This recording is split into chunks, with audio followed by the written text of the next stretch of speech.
Hello everyone, welcome back with another questions. The question is, why is serum inactivated at 56 degrees Celsius for 30 minutes in VDRL test?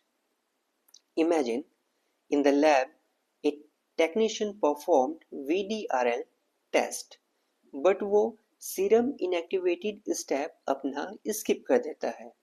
And then the results show flocculation reactions, but the clinically patient is syphilis negative.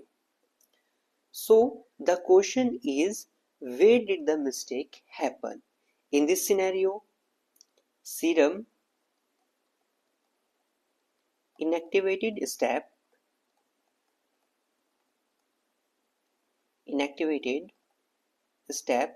skipped. और फिर हमें seen होती है flocculation reaction. Flocculation reaction seen भी हो रही है और पेशेंट क्लिनिकली सिफिलिस निगेटिव भी है. अब होता क्या है, जब हम VDRL टेस्ट परफॉर्म कर रहे होते हैं तो उसमें जो स्पेसिमेन वहाँ यूज करते हैं वो होता है serum.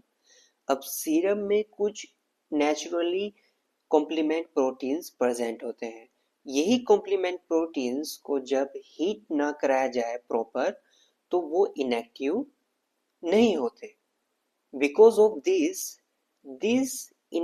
this active complement proteins caused non-specific reactions with cardiolipid antigen. इसीलिए हमें सीरम को 56 डिग्री सेल्सियस पर 30 मिनट्स के लिए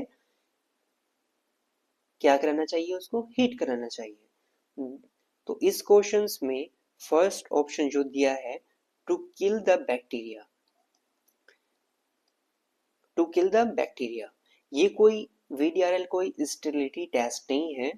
VDRL कोई स्टेरिलिटी टेस्ट नहीं है जिसमें कि बैक्टीरिया को किल कराया जाए.